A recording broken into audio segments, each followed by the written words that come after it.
What is up, Fin fans?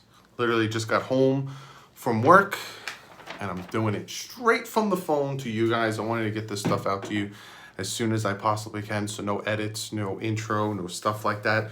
Have a lot of big news. If you can already tell by the title, we are talking about Josh Rosen today. And then I have some camp news, little updates, not much. Again, they're being super hush-hush with camp, especially from now until the end of the season. Media only gets about 20 minutes into camp. But before we jump into that, I got a new patron.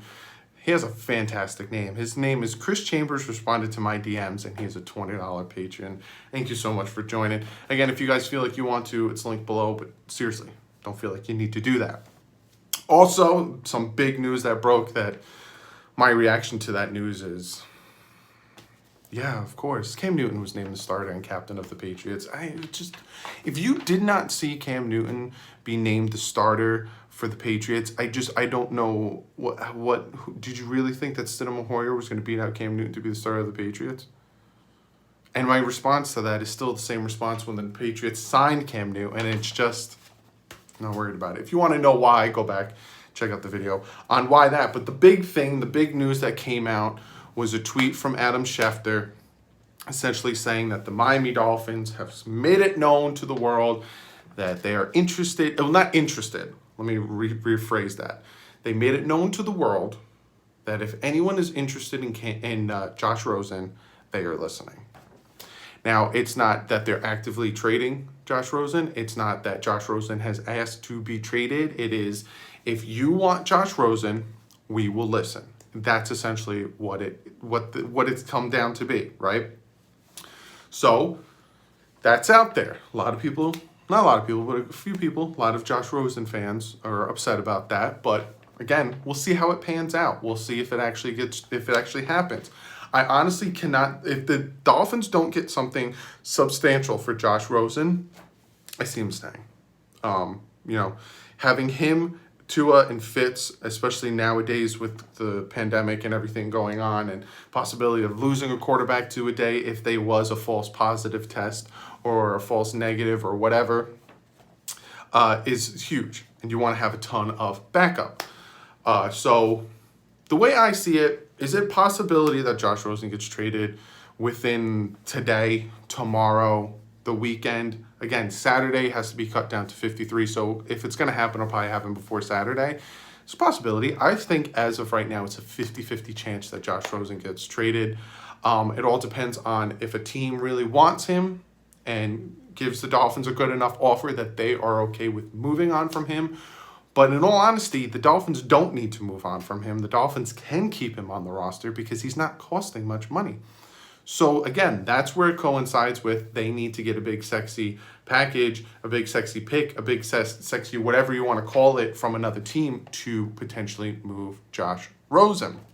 So what would that be? Well, you can kind of look at the Raekwon McMillan situation where the Dolphins traded somebody and something else. So say the Dolphins trade Josh Rosen and like a fifth and get a third from that team. So that team is getting Josh Rosen and a fifth and they're giving us a third.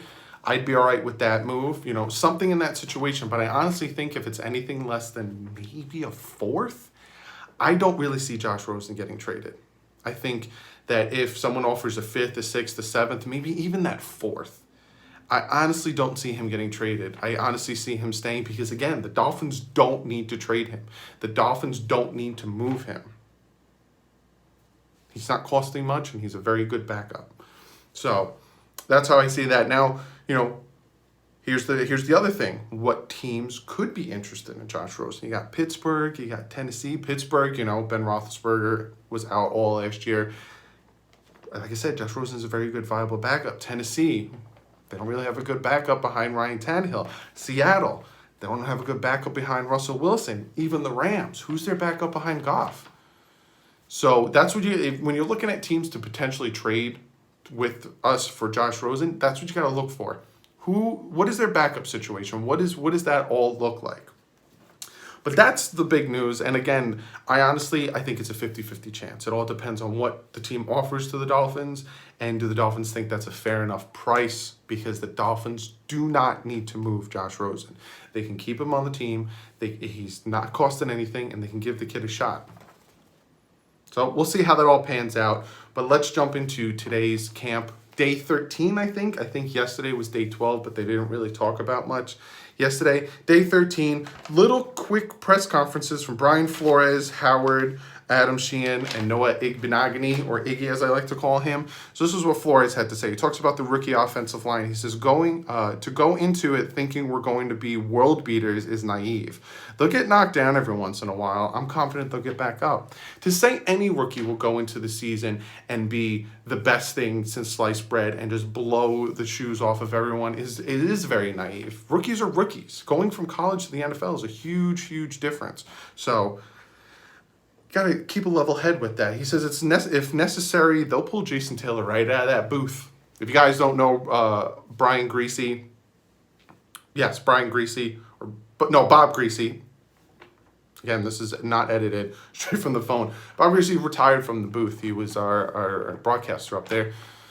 Jason Taylor's up there. So he said he'll pull him down if he needs to. He says Dolphins will probably go into game planning later this week, work on different concepts today. So they'll start game planning for the Patriots later this week. Give them a full week for that. Because again, after Sunday, it's literally a week from today football starts. A week from today. So he talks about Parker and Grant's injury. He said hopefully they're not on the injury report when that has to be due next week. He said, but we'll see. And then he talks about Xavier Howard's progression. He said he made a lot of progress.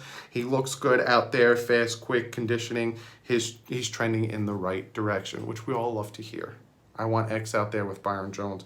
It will be something fantastic to see. From practice today, again, Parker, Merritt, and Lawson were not spotted.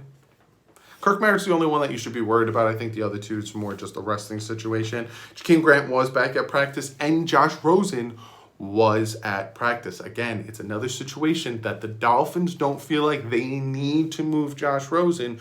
So whatever compensation a team's going to give them, if they're going to want Rosen more than the Dolphins want to move Rosen. So it has to be a good enough thing. And Xavier Howard was in full participation today at practice. That's all I got for you.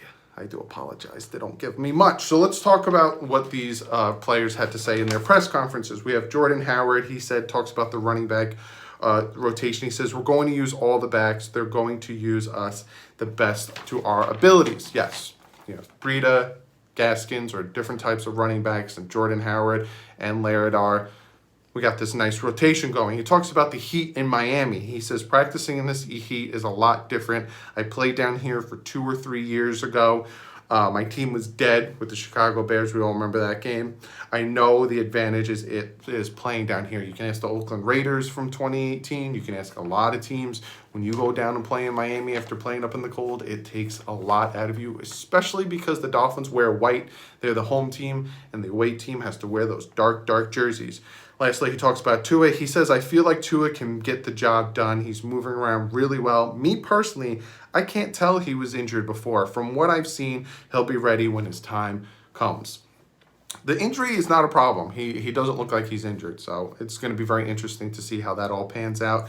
Adam Sheehan comes in. He talks about the new offense. He says, for me, it was a little different to come in and learn a new system. There's some similarities, different. And there's differences, but he's like, that's like with any NFL. It's a lot of different lingo, different motions, different formations, but it's kind of the same, but it's a little different here and there. He says, if I could stay healthy, I could do whatever role I can earn and come out for myself. That's his biggest thing. That is Adam Sheehan's biggest downfall. It was a second-round pick to the Chicago Bears, and he just couldn't stay healthy. If this kid can stay healthy, he will be extremely dangerous. And then Noah Igbenogany came out, talks about his improvement. He says, just my overall technique, I feel like the game is really slowing down for me. And that is a big thing for these rookies.